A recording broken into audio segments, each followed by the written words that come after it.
Hey, what's going on, everybody? David Noe with Speak Easy HR, presented by Payroll Partners. It's February. It's Groundhog Day. Apparently, we have another 6 weeks of winter. I'm not a fan of that, but hey, we can't do much about that. What that groundhog sees every year, but it's cool. It's all good. I've got an awesome guest on my show today. Tim Sackett. If you don't know much about AI with HR and technology, this is your guy. Tim, welcome, my friend. How are you? I'm great, man. Thanks for having me. Yeah, it's a pleasure, and I know we've connected over the years, and now when I asked you to come on this show, you were like, "Yeah, let's do it." So you Yeah. were excited, and just like every other guest, I kind of ask about like what's in your world, what are you seeing, and I want you to tell us all that you know about this world of AI and specifically on the recruiting side. But yeah, we'll dive into this topic. Again, my name is David Noe. I am the editor, host, producer of this awesome podcast I started last year. And Tim, you are with a company called HRU Technical Resources. Yeah. So tell us a little bit about that. Yeah. So here's the funny thing. So the HR, everyone's like, what's HRU stand for? It's Human Resources Unlimited. So mother started the company 46 years ago. Oh, wow. And at the time, it was just called Human Resources Unlimited, right? Because that was Human Resources 45 years ago. That was that was like the cool term 45 years ago. Yeah. And then and it was all done in like staffing, and it was technical staffing, but like no one knew technical staffing then. That wasn't even a concept. Okay. Doing engineering work. And at some point started, took off, started doing a lot of technical stuff, and then none of the other kind of traditional staffing. So she was like, oh, so now we have to add technical.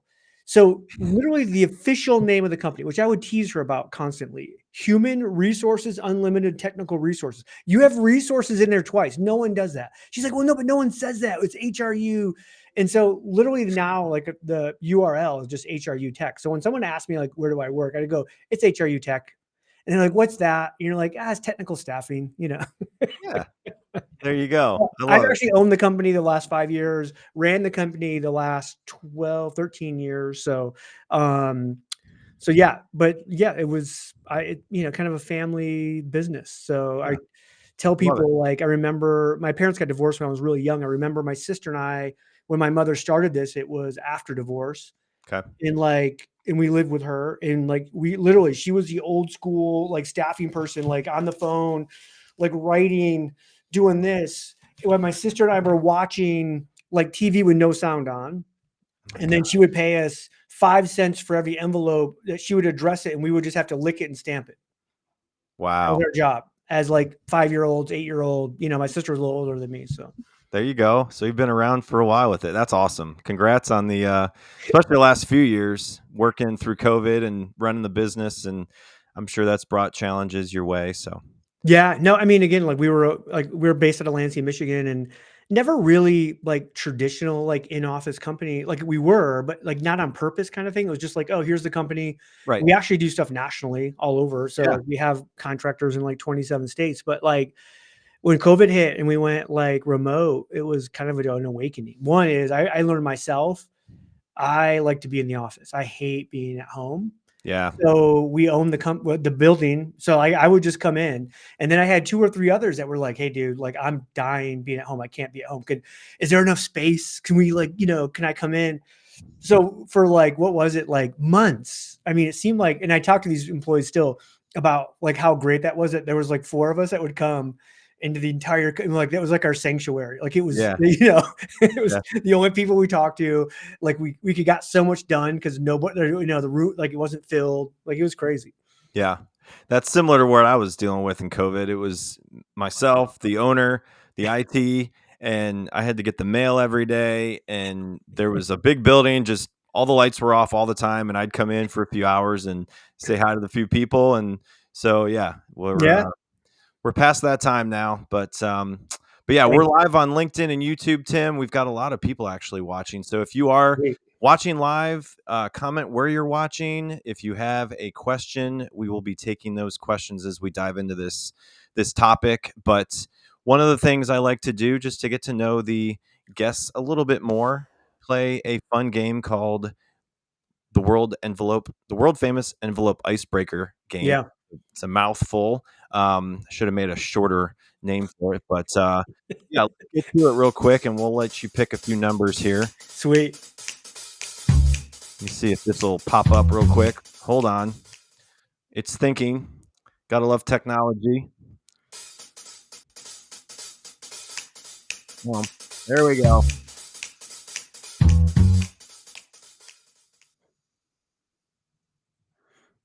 Little segue. It didn't work very well.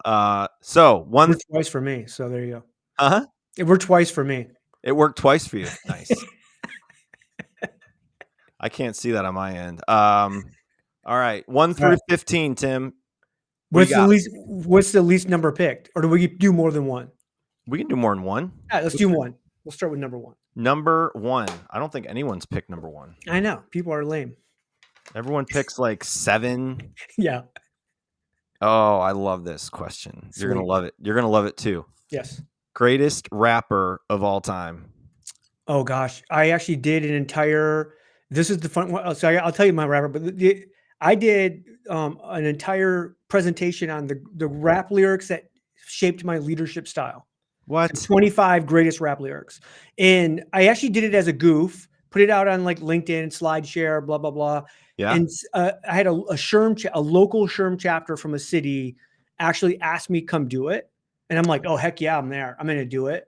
Yeah. And then you show up and you realize there's like 35 white women sitting in a room that you're about to launch into 25 rap lyrics about leadership.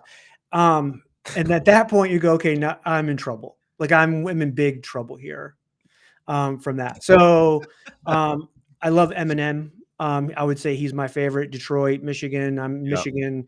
Yep. Clearly somebody I like, but I can go deep on the rap side. Yeah. Yeah, there's a lot of them. I saw that was on Family Feud, and it was one of the questions, and I don't know. Before I started this podcast, I saw like a clip of that episode about the best rapper of all time, and I'm like, that's a great question. It's one of those things too where I'm old enough where like rap started right when I was coming kind of through like high school, like junior high, where it really hit. And then so you got like Tupac and Biggie and like all these kind of original, ones that are out there all the way through like Jay-Z. And like I grew up in a city school, very diverse, and like it was just hip hop and rap were like the music I listened to all the way through still today. Yeah. And funny enough, I actually listen to a lot of country right now. And I think there's a lot of similarities to rap because it's storytelling. Yep. Which I love, Yep.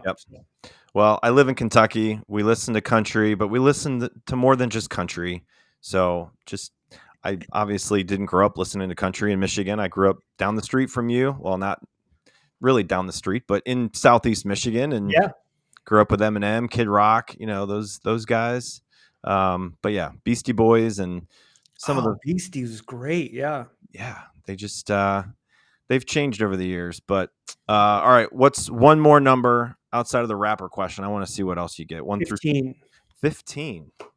Go the opposite ends. Interesting. Okay. Who's your favorite pop singer? No. Well, I mean, you're going with the music questions. This one is what was your favorite band growing up? So it's got to be obviously. I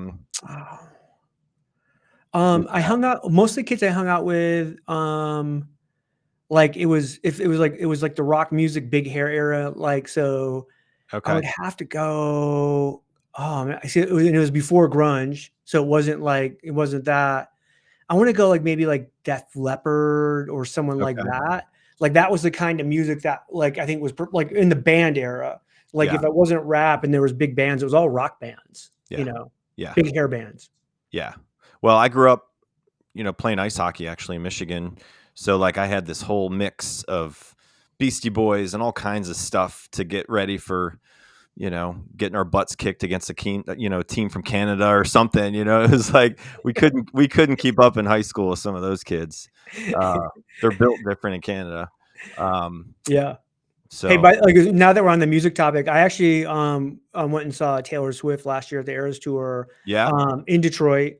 Yeah. And I want a documentary made on how they keep that woman alive. Like whether you like her music or not, what Yeah. an amazing performance to be out there 3.5 hours, the costume changes, like just I mean, and she doesn't look like someone that's like cardiovascular, like she's not ripped like an athlete, right? So Right. you're thinking Right. like, but then like in some of these like cities she would go to, like LA, it was 5 nights in a row. Yeah. I'm like, there is no possible way. Like she has to be, they have to put her in a chamber or something afterwards and like put tubes in her. Like, how do they keep her healthy and alive? I have no idea. Yeah, it's incredible. I mean, just anybody that goes around the world and tours and just does these performances is like just I mean, that's why you and I don't do it, Tim. Yeah.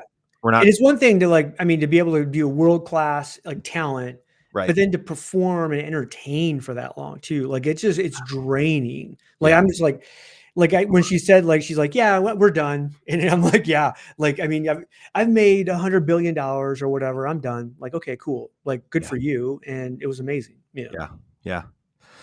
It's awesome. So we are live on LinkedIn and YouTube. If you have questions, it looks like the chat is open. I've got one gentleman that put in a question, so I'm going to ping this in a minute once we start getting into your topic. But before we dive into your topic, just want to bring up a little bit about payroll partners, and I'm going Did to you know play that this. Hopefully, it one out works. of It's three 30 seconds. employers Let's see. make payroll errors each year? And that 37% of those mistakes are from manual data entry? This means Come on. billions of dollars are lost each year. At Payroll Partners, we eliminate those costly mistakes with award-winning HCM technology that's easy to use. Backed by a team of experts, we make payroll seamless and stress-free. We put people behind your payroll.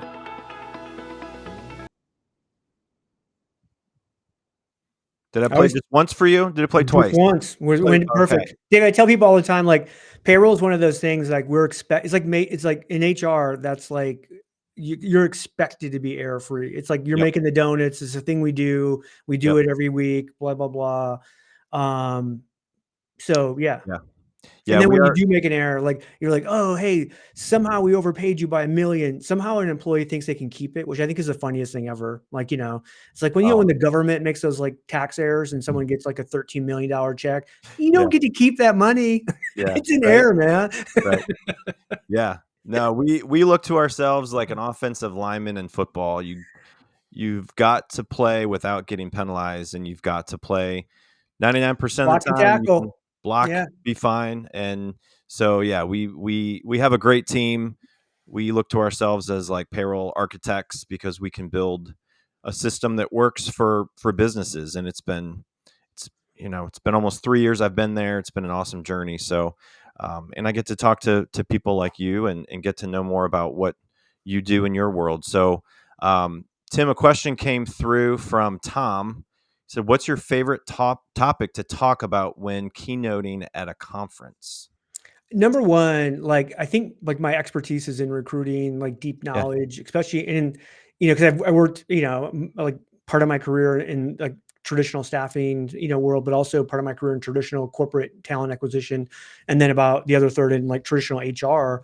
yeah, But I just have always had a passion around recruiting. So being able to get in and help individuals recruit, like I think it's one of those things when you talk to like executives, it's a constant like, hey, we're struggling to find great talent. It's always that conversation, right? yeah, And I'm yeah, always like, oh my gosh, like I can do that. I can help, yeah, yeah, and not even like I can help by just coming in and giving you a staffing service. Like anybody can do that. There's 9,000 staffing companies in the world, right?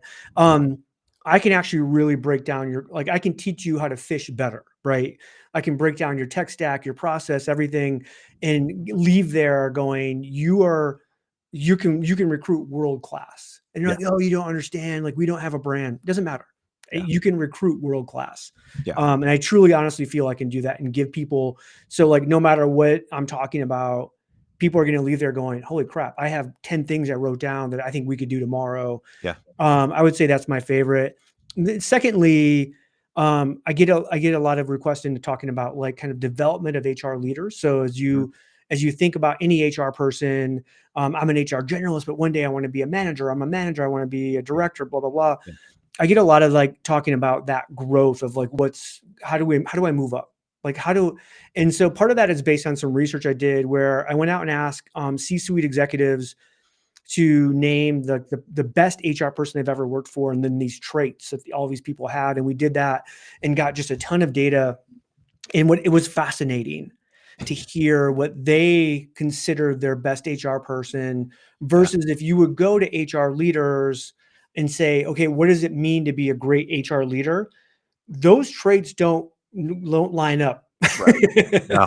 No. Some do, but for the most part, no. And so for me, because it was one of the things when I worked on the corporate side of HR, I constantly got executives, and I was just in unique positions where I got to travel a lot with executives. They would go, "You're unlike every HR person we've ever worked with," and they weren't saying that in a negative way. It was a positive way. Yeah. And so then I wanted to, because I didn't know any better. So I'm like, "Well, what do you mean? I don't understand. Like, why?" Yeah. And they were just like, "Bam, bam, bam, bam," all these things. And so it was one of those things that I became passionate around to find out, like, well, why do I think differently than that? And part of it was I didn't come out of a traditional HR background. I came out of a business background. Right. And so for me, it was just more thinking of that. And then went out and got all the certifications and the education, got my master's in HR and SHRM certified and blah, blah, blah. And so I got the educational expertise, but I had come out of a different world. I didn't come out of traditional HR, you know? Yeah. Yeah. Yeah. Everyone's path in HR is different, you know? Tom added, he said, I did a short 10-minute presentation titled Top 10 Networking Tips Based on 80s One-Hit Wonder Song Titles. I want to either, Tom, you and I have talked about that, or I actually saw you do that at, was it National or somewhere? I can't remember where it was, but I thought maybe That's it awesome. seemed, to my mind, seemed like I saw part of that, but we might have just talked about it. Yeah. Yeah. That's awesome. So yeah, you went to Central Michigan, got your master's in HR there. Yeah. So you're a Chippewa. Is that a Chippewa? Yeah. Fire up chips. There you go. Fire up chips. And so you kind of went through your path through HR and how it all started, which again, everyone's different, right? Like I started out in a benefit consultant role, and I got to know a bunch of small business owners, and I'm like, man, they deal with a lot of stuff that, what is that? What is that? Oh, it's HR. It's hiring people, and you got to fire people, and you got to like develop people. And it's like, dang, they do a lot, you know? It's like, but now there's more and more technology, there's AI. And now it's like, how can you leverage that for your company, which is really right now, AI is a big topic. Yeah. And that's really what we want to talk about today, because that's when I talked to you about your topic and you said, we're asking the wrong questions about AI and talent. Yeah. So we got to know the right questions, and we got to know the right ones to really think about everybody's personal situation in their business to figure out what you can do. So let's dive into that a little bit. So get the one big out of the way right off the bat. And will AI take our jobs? Yeah. Could I just say yes and then period? No. I think that's one of the questions that, you know, that we're asking that's wrong. But I do think, like, if your job is the tactical part where anything you like are just like, hey, I spend most day on my keyboard and I'm click clacking away to move this to this and align this to that. And, you know, it's really just tactical work. Yeah. AI will do that 24/7. They'll do it better. They'll do it air free. And they'll never complain about that. And so those jobs and that kind of work is going away. And I think that's, you know, so that's one of the big, you know, questions that we get asked that I think is wrong. The other one, you know, that I see all the time is like, well, is AI biased, you know? And part of it is built on a lack of awareness of what AI really is and isn't, right? Right. And so there's part of this where you go, well, 10 years ago, I saw this tech company, and they're in the Wall Street Journal, and they got sued by the state of Illinois and blah, blah, blah. And you were like, okay, that was early onset machine learning AI built into some HR stuff. It was in beta, wasn't even live, right? Yeah. And what we learned, and even then, it was a misunderstanding of what AI is and isn't. So it was like, oh, AI is biased. And you're like, well, the way machine learning works is it just replicates something that you want over time. So if you're going to hire at volume and you say, okay, well, we're going to hire 100 people, machine learning would look at all the people that you hired and said, okay, well, I can give you more of those. And so then you go, so it wasn't the AI that was biased. It was the hiring managers that were hiring that were biased. Like the machine, they taught the AI, hey, we don't like women. And it said, Right. okay, cool. It never questioned whether it should or shouldn't, right? Right. Because Exactly. again, it was a very simple tree of like what it could do. It was just like, hey, I see that you're hiring this. You must want more of this. Here you go. And we were like, everybody lost their mind and said, AI is the problem. AI wasn't the problem. Yeah. AI did exactly what it should have done based on the training and learning, right? And so Right. then Gen AI comes around, and then we start to see, oh, we can actually tell it, hey, even though the hiring manager only wants to hire men, no, no, no. We need to have a very inclusive set that we give. And then when that manager again only selects men to interview, we'll be the ones that pound them on the, with a hammer on the head and say, no, no, you can't do that. Yeah. And so I think that those are the things that we keep asking about AI.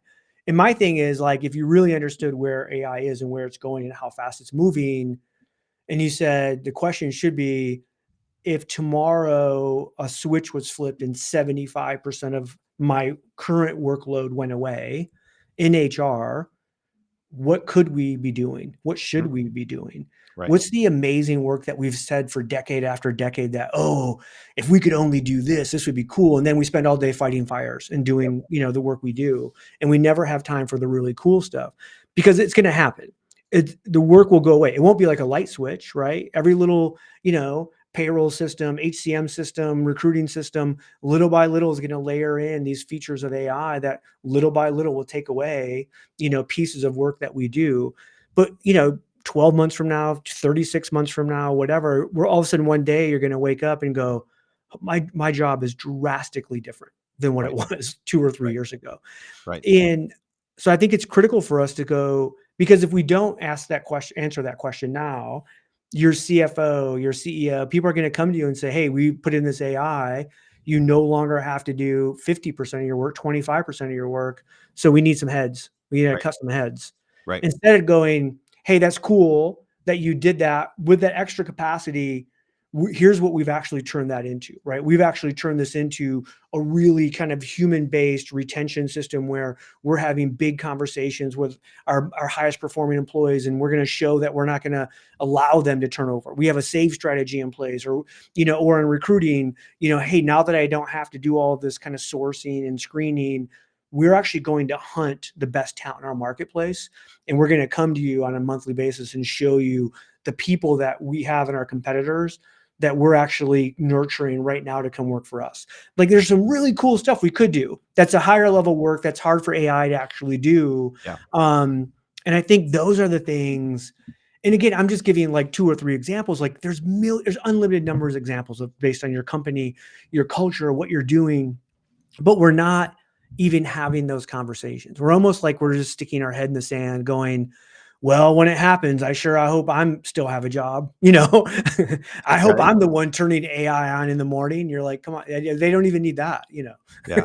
Someone told me that has been studying AI for 18 years. She said jobs that are available in 2030, 85% of those jobs haven't even been created yet.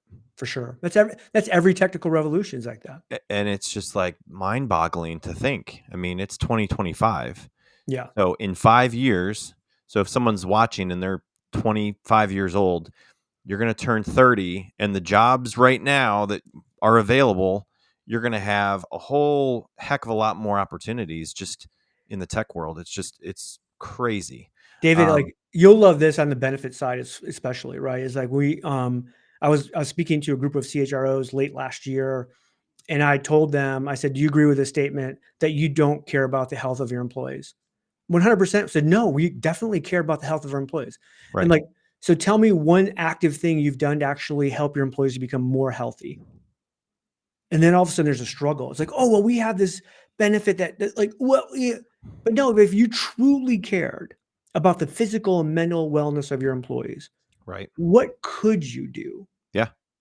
And then like, and if you like take away the barriers that we have today and the work that we have today, like you're like all of a sudden you're like, oh, well, I could hold, a lunch, yoga or a mindfulness, or we could do these things. And, we could actually, like get out and actually meet and coach, our employees that are struggling with obesity and blah, blah, blah. And like, there's so many things, right? We could actually design an insurance program that actually rewarded people for healthy behaviors and, Yep. and all these things, right? And like, I go back to, there was an example like 15 years ago of a company, and it went all the way to the Supreme Court, and the company won, which is, if you smoke cigarettes, you can't work here. And if we catch you smoking cigarettes, if you test positive for tobacco, we're going to fire you. We won't hire you, one, because you have to do pre-employment testing, and we're going to periodically test you throughout. And because they said, look, it's making our insurance skyrocket. It's making you unhealthy, Yep. right? Yep. And we care about you. We actually care about your health as an employee. So we're not going to allow it. People lost their minds, freedom of choice and blah, blah, blah. And I'm like, okay, so if your employee was sitting at their desk with a gun in their mouth, do you think that's freedom of choice, or should you do something? What's the difference between the gun and the cigarette? One just kills you faster than the other, right? And it's like one of those things is like, we have to change the dynamic around how we think about HR and the things we could do. Right. And when you start to like uncap that, like, and then CHROs, like we had amazing conversation the rest of the day. Like, you were just like, holy crap. Like there's so many things we could do. And then the reality is like, well, is AI actually going to take that work away? Right. I think it will. I just, for me, using the technology available when it comes to recruiting, I just want to help my organization, and I'm sure everybody else, hire better people, hire the right people. You don't have a crystal ball. You can't determine if someone's going to stay for 3-5 years. Everyone job hops, and they leave because of bad bosses, and they leave because of no opportunities. So, can you predict better if someone's going to work out? Probably. There's a lot of tools out there to do that beyond just doing an interview with somebody. But if AI is going to transform the way HR and businesses operate, there's going to be a lot more opportunity than's available today. Like, when the World Wide Web came out, and everyone's like, oh my gosh, this is going to take our jobs away, and look what happened. More jobs. Yeah. So there's only two things that actually hold an employee to a company that are measurable, right? One is, do you overpay the employees? Are you pay leader in the market where they want to work? Right. If you do that, you're going to have very high tenure, low turnover. The other one is, do you have a best friend at work? It's the one thing that Gallup got right in 2 decades, 3 decades. And so I always ask like heads of HR, I'm like, which one can you control? Yeah. And they're like, well, I can like none of those. Like, my CFO tells us how much we pay, and I can't like make someone have a best friend. I'm like, are you sure? Like, and then I go, how did you find your best friend? Who's your best friend? It comes in their head. Do you remember the moment you met them? And did you go, oh my God, they're going to be my best friend? No, you didn't. You didn't know that. No. I said, so we're in this unique position where we can actually create moments where you're going to meet other people in your company. Do I know that's going to be a best friend? I don't, but I know if I create enough moments, the potential for you to create a best friend becomes very high. Yeah. And so again, stop thinking like a traditional HR person and think like a futurist, and start connecting the dots. What's going to keep people here? What can I do about that? And then go do it. Like, I don't know. Like, I don't, it's like, to me, it's some of this stuff is really easy to think about. Operationally, can we pull it off? I don't know. I mean, the HR people were yelling at me. They're like, oh my God, Tim, now I need to be a creator of best friends at work. Like, that's my job. Yeah. And I'm like, maybe. And to me, that sounds like an amazing job. Yeah. If I was known as the person that creates best friends, I'd be like, that's the coolest job I've ever heard of. Oh, man. A couple other questions came in that I wanted to bring up, Tim, as we talk. Former colleague of mine, thanks for watching. She said AI will be taking over a lot of the entry-level IT support desk work. I see a shift in the way IT is supplied in many businesses. One large opportunity in cybersecurity, even HR professionals are entering CS to assist with compliance and the person behind the wrongful hacking. It got clipped, but yeah, that's definitely agree with that. Yeah. Another one came in, Colin. What do you think companies that rolled back DEI will fare over the next several years with all the studies around building diverse and the positive impact on revenue? Why go against it by getting rid of DEI? Yeah. So Colin, again, this is kind of controversial, but if you go back to where all the data came around this, that DE&I creates more revenue. It was from a McKinsey study about a decade ago, and actually Harvard Business Review. They looked at 1,900 studies that tried to replicate the McKinsey numbers. 0 out of 1,900 were able to do that. So the McKinsey study was flawed, and now people understand that it was actually broken. Having a more diverse culture actually, or a more diverse company, doesn't actually drive revenue. There's no direct study that actually has proven that. I'm not saying I'm against D&I. I actually am for it. And I think, we should be more inclusive, and I think we should go out, because to me, this is all about talent. If I'm hiring from a pool of just white dudes, or I'm hiring from a pool of everybody, exponentially, I have a more chance of hiring better talent by being more inclusive. Right. So Right. to me, there's the positive side of this. We have to be, but we also have to be, very critical around kind of what this is and what this isn't. Google will go, well, there's not enough female software engineers. Google could have solved that, but you're not going to solve it at the adult learning. You have to solve that in elementary school, and they could have created STEM, all female elementary schools all the way through college. They could have flooded the market where we could have been right now, after a couple of decades of knowing this is an issue, we actually have more female software engineers than male software engineers. That easily could have happened. Why don't we do that? Again, this is a kind of an HR issue that we go, well, because our leaders go, I can't guarantee if I put that investment, that investment's all going to come back to our company. Companies are going to go out and hire. So then you go, okay, well, wait a minute. Why can't all companies come in and do this and put it in? Right. Same thing. No one can agree, and this is all private. And this is kind of the good and the bad of the capitalist society, right? Where you go, hey, we think the government and public education should actually do this. Turns out they suck at it as well, right? So this is a real dilemma. So like, if I'm an HR leader, do I want to build this kind of avenue and runway for my market, within my market, to get out into public school systems and start my own kind of white collar, trades program, whatever that might be? Yep. I think those are the things that we should be looking at, right? Yep. So the companies that eliminate DE&I, if they do it for nefarious reasons, that they just think like white people are better, that's a terrible company. They're not going to do well. Right. If they do it going, hey, I think there's a better way to spend this money to continue this process. Like, I'm also very hopeful that, think about it, if we solve DE&I, whatever the problems we think DE&I has, if we solved it, what's that next evolution? Yeah. And I have a lot of like DE&I professors that I work with that said, hey, Tim, like all this MEI, or like the merit excellence, whatever, the new thing is, right? He's like, actually, that was always the case. It wasn't about hiring less like people that were less performing, that were diverse. It was saying, hey, how do we hire as performative or better in that are diverse, right? So the merit was always a part of this. It was never not a part of this. And that was one of the things we've lost sense of. Even, I just think it was, bad marketing maybe along the way to say, hey, somehow, diversity became equated to hiring low performers. That's not what this was, right? Or should be. Yeah. So how do we become more educated about AI in HR? Yeah, great question. I tell people all the time, like, you should be demoing technology.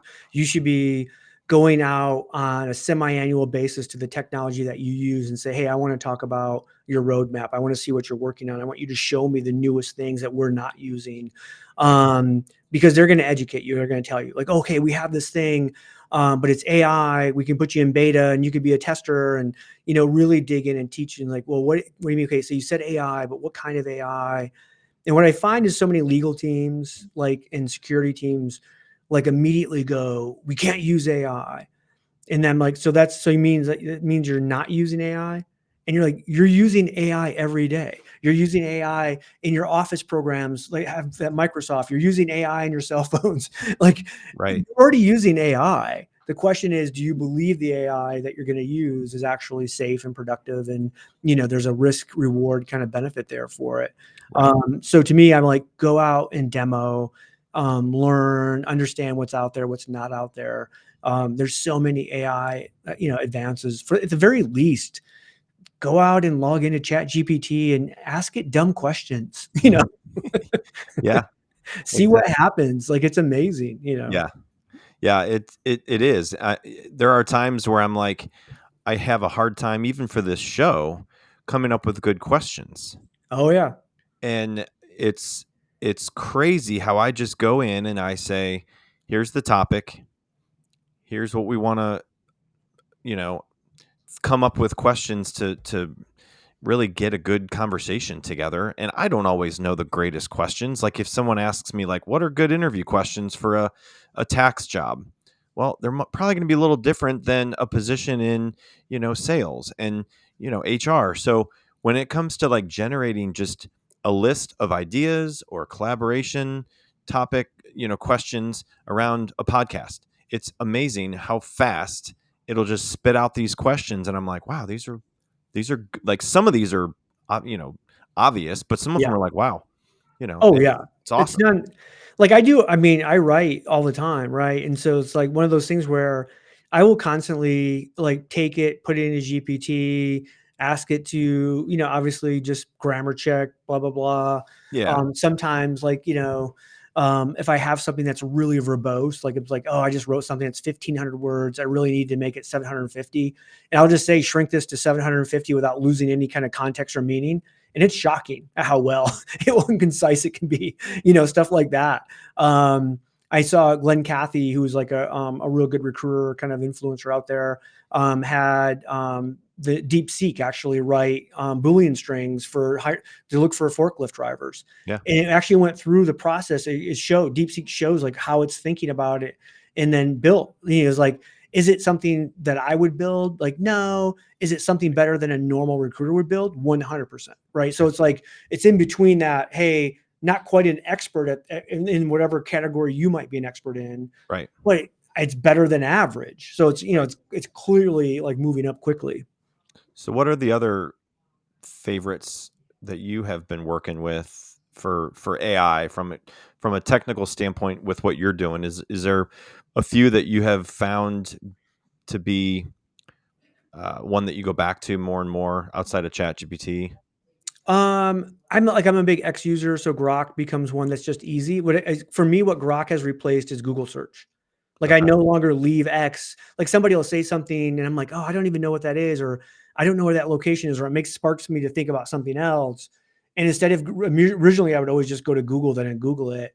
And now I'll just go to Grok and ask, Grok AI that within X, and I'm like immediately have the answer that I want without leaving the platform, which I think again Hmm. is the way tech wants to design. We're going to see that within Workday, ADP, and think of any system you have. The system is going to be, how do we keep you from not leaving and get all your answers right here? Yeah. Yeah. No, that makes total sense. I was just checking the chat. Sorry. Yep. So what are we worried about in HR about AI that will be completely irrelevant in the next couple of years?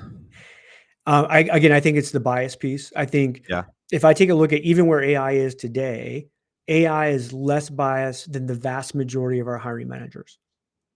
Because one is I can't measure the bias of a hiring manager. I don't know what their unconscious bias is. I might know some of their conscious bias just because I'm paying attention. Within AI, I can actually audit for it and I audit for it on an hourly, daily basis and know, hey, by the way, it's actually showing a little bit of bias towards a certain school or certain industry, a certain gender, whatever. And like, it's not going to lie to me. There's no reason to do that, right? It's going to Right. tell me exactly where, if I go to a hiring manager and say, hey, by the way, I think you're a little sexist or I think you're a little racist, immediately they're going to be defensive. No, I'm not. And even when you have data, and then what do you do? It's like, well, I kind of know you are, it's like, so I think that's the one thing that it kind of makes me chuckle when I hear people having these big conversations around bias and AI is bias is exponentially, or AI is exponentially less biased currently and getting less biased as we move forward than our own managers are right now. And even ourselves, like, let's not kid, we all have our own kind of biases. Yeah. And so to me, that's one that's irrelevant, So what's realistic for HR to be prepared for in the next couple of years when it comes to AI transformation, really in the HR industry, would you say? Yeah, the realistic kind of thing, and part of this is we are a little laggard in HR to accept technology. So like I think the big HCM systems that are out there are really understand that. So they want to make sure everything that gets launched, it has been through a million, kind of filters and tests and everything. Yep. But realistically, anything that can be clicked on a keyboard, an agent can be trained to do perfect every single time. Think of every single process that you have, whether it's an address change, a payroll change, anything, right? Yeah. An agent is going to be doing that. And you've already seen Workday came out and said they have 4 agents already. They're ready to launch. They'll have another 4 by probably sometime mid-year, of just like the highest kind of activity things they see HR people doing. So Yeah. automatically the big systems are going to have these. And then the voice agents are really, really like being launched like in fintech and marketing. So again, think of like other like functions are faster moving than we are. So you're going to see voice agents. We already see them right already. Like you see like startups and stuff within that space, within HR and recruiting, but you're going to start to see an entire like industry of voice agents that are going to take over. So any phone call that you might make to an employee, you're going to have an AI that knows 100% of your policies inside and out, has the friendliest customer service demeanor ever, can never be shook off that. So even when the employee is angry and abusive, the person will still respond in every legal way they should, in the nice way, and get them every question they need to be answered. Like those are the things that we're going to see come out. And Yeah. then again, the role of the HR person, that's the human, will be as these things get elevated and we really need kind of a deep dive human contact kind of thing. Those are going to be the things that we take over and really dig into. So it's going to give us much more time on those outliers. Yeah. Another comment came in, Bob. Exactly. Continuous monitoring for adverse impact at scale is why AI can actually help us be more human centric and fair. Yeah, if you knew, right, that you had an employee that was going off the deep end and getting ready to do, a workplace shooting or even harm themselves, Yeah. AI can right now at a pretty good high percentage point out those individuals that are real close. Well, wouldn't you want to know that as an HR person and as a manager of that person to go and help that person immediately, right? Right. And so like there's a lot of that stuff out there that we're going to see that I think is some Yeah. really cool things for AI. Yeah. Yeah. I mean, geez, with how managers interact with their team and have constructive meetings and have an agenda and have things that they are already aware that is an issue, but then they know that it's got to be addressed. I think just the interaction between a manager and an employee using the right technology and AI is going to make their lives easier because let's face it, everyone in a managerial role at some point was not a manager and they had to learn to be a Yeah. better manager. It just doesn't Well, happen. quite frankly, we're terrible at developing managers still today. Like Oh, we just say, you're the best performer. Here's the keys. You're now the manager. What? That's still the vast majority of how managers get promoted. exactly. And that's, again, I had a guy on a couple weeks ago. He was talking about coaching and coaching in HR. And, you want to make sure that the person you're promoting wants it, that they want to be a manager, not, I mean, obviously they will make more money potentially and career growth, whatever. But like, just because they were great in their job does not mean they're going to be a great manager. And that's what Yeah. every organization's probably made those decisions. And The it's biggest failure hard. of leadership is that we just take high performers and throw them in as managers because they want the next pay increase, not that they want to be a manager. And then Yeah. we're shocked that they're terrible managers, right? Yeah. So, what are some things, and I can answer this, but I want to hear your feedback. What should HR professionals not use AI for? Primarily compliance issues and things, how to fire people. That's probably not something that you get from AI. Yeah. I've seen what it spits out, and I don't know. Yeah. I mean, I think anything that has to have really high levels of compassion and empathy are still those things that are Yeah. difficult, um, because it's not human, right? It's Right. technology. It still struggles with some of that. Right. It can play a role. So if its only role is to be compassionate or empathetic, probably, you can have a bot that is really good at that. If Yeah. the only role is to be upbeat and energetic and interview candidates, you can create that. It's when it has to be all of those things then I think there's the struggle, right, Right. of what Right. that might be. You can imagine, and again, I've tested and played with some of these, like, the interview screening robots, right? They're amazing when everything goes right. Right. But when, all of a sudden you're a candidate and you go, you know what, you're right. Like, I'm not right for this role. I'm going to kill myself. Immediately, the bot doesn't really know how to respond. When an HR person would immediately jump in and go, whoa, whoa, whoa, hey, come on now. Like, and you would have to go through and, like, hey, this is not, that's not what I was saying. And like, whatever, like you misinterpreted what, like you would try to walk that person back a little, Right. where the bot might just go, okay, well, then if you don't think it's the right role, and just get you off. And you're like, Right.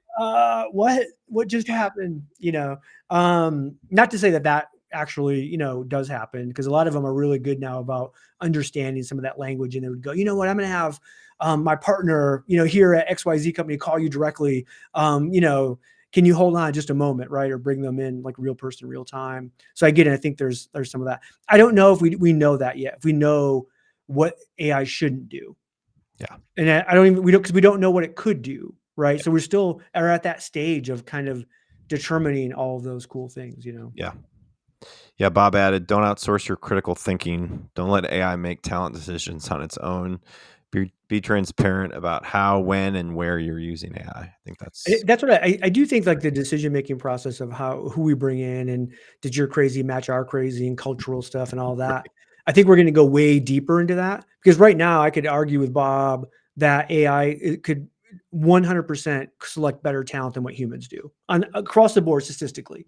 And I've seen like some beta stuff where they've done 100 hires with AI and 100 hires then on their traditional way. And the AI always has higher tenure and higher productivity in their hires. And so Yeah. you go, well, wait a minute. Yeah. Now, do they miss maybe some outliers of like top performers, stuff like that? Like, that's where I go, I think we'll dig in, more. I think you'll see HR people screening more. We'll see longer interviews. We'll dig in. Like, I just think we're going to go way deeper on some of that stuff. Yeah. Yeah. I think just the experience of applying for a job has changed. I think it's going to continue to change. And I think when people are applying for jobs, they are looking for a job now. They don't want to wait 2-3 months potentially to get a new job.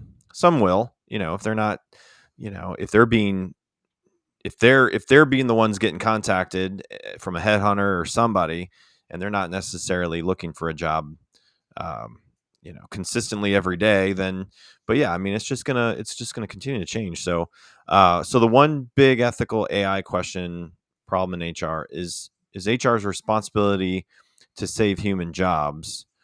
You know, that's a big question. It's a head of HR. Like, as AI gets implemented, you're going to have the money people coming going, okay, we need to cut some heads. And then at the end of the day, is part of HR saving human work, or is it to help the business stakeholders make more money? Yeah. That's a tough question that I think everyone's going to have to answer. Yeah. And even like for companies and executives, it's beyond an HR question. The ethical question is what do we do, for human work? Is it our job to save human work, or, figure out what the next level of human work is? We keep talking, like the AI companies love to say this. They're like, oh, well, if you use AI, it allows your employees to do higher level work, higher level. And then you ask them, what's the higher level work? Yeah. They don't have an answer. So you're telling them you're going to put in AI so employees can do work that you have no idea what that work is, and neither do they. It gets back to that original question. That's the question we should be asking. What is higher level work, and how do we implement it? And what's the value to the organization? Yeah. I think the one piece of a culture and environment and HR's involvement in that, I think it's the recognition and praise that you get as a staff member from your manager, from your team. And that human element of that, really, I don't see that being replaced by AI. When someone comes up to you face to face and tells you, thank you for helping a client out, you did a great job on this project, gives you a high five, and that person's day might have just gotten way much better than it was. So just that human element of recognition, Yeah. And so if you're listening to this and you're like, oh, I want to use more AI, I want to use more AI, and I'm in HR, and I've got to build a better culture. Like, I would still do the little things, and I would still write handwritten thank you cards, and I would still do those things that are going to be personal and genuine to your team. So Yeah, I agree. that I think is going to continue to be a huge element of building that kind of culture you want, especially if you're working in the office. If you're remote, you don't ever see everybody, that's a different story. But if you're in the office, like you have seen people really want still, and I am in the office with people every day, and we're figuring stuff out, and we're making, things happen, and a lot of people want that and need it. So No doubt. Yeah, it definitely, it's not about the words, it's about a feeling that you can get from a human to human contact. yep, That still becomes one of the most important things.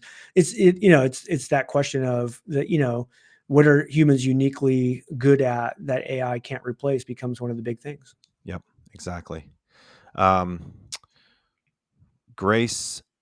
Right, and I think it's the same in HR. Many of the AI solutions are removing the one-on-one interaction with employees. Yeah. That's exactly the thing that we should be doing more of. That's a place of AI in HR. So, Yeah, and I think employees, if you would ask them like 24/7, they want access, they want answers, and 90% of the time they're fine with like an AI answer because it's all they really wanted. It's the 10% that really need that interaction, that human to human, that right. really want to dig in, that it might not be, it might start with a simple, I have a question, I have an answer for you, when in Yeah. reality it turns into a half hour, 45-minute conversation about something that's really underlying that original question. Yep. That HR will be able to get more involved in. So Yeah. And that's what we focus on where I work. I mean, we are in the world of payroll and HR. We have people. We don't have, a hotline. So you call our office and you're going to get a live person. You call our team. Every company that works with us is going to have a dedicated person, and it's like, you have that. We have the technology. We're going to build it, but we're still going to have that human element. As you have a payroll emergency happen, hey, I've got to pay this person. I messed up.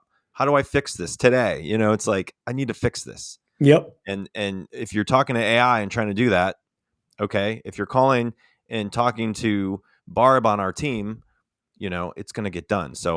Um, so yeah, the people watching live, I'm going to pull up a QR code for Tim if you want to learn more about what Tim is doing with his business that's been around for, 45. Yeah. 45 years with his family, and he was there when he was 5 years old doing the labor, doing the work. I love it. It's awesome. So love it. It's great. So yeah, any final words you want to say, Tim, or anything else that you think people need to know about AI right now? Or No, I think just like, again, dig in, like, again, talk to your current providers, like find out what they're doing. And again, great HR doesn't have to be about AI either, right? I think yep, it's about efficiency. It's about continuing to deliver better results, all those great things that maybe AI will help for you, maybe it won't. Like, just figure that stuff out. yep, Um, yep. People can also find me at timsackett.com, or just connect with me on like LinkedIn. So I usually respond pretty well there. So. And you are not a life coach, just so I everyone am knows. not a life coach because in HR, we all turn into life coaches. That's very true. It's like automatic. That's very true. Yep. And as my board says, champions adjust, y'all. So definitely go out, be a champion. I really appreciate your time, Tim. This was great. Thanks for Glad having me, man. It has been amazing. Yeah, glad to have you on. It's been nice to talk and learn more about your background and just what you're into. So anybody that's watching that wants to learn more about Tim, connect with him. And we've got a lot of fun episodes coming up on Speakeasy HR. So be sure to connect with me on LinkedIn, follow us on Facebook or YouTube, and other social media website, speakeasyhr.com. So tune in, way more episodes coming up. But Tim, it's been awesome to talk, and hopefully we'll do it again soon. Yeah, it's great to chat. Have me on anytime. All right, take care, everybody.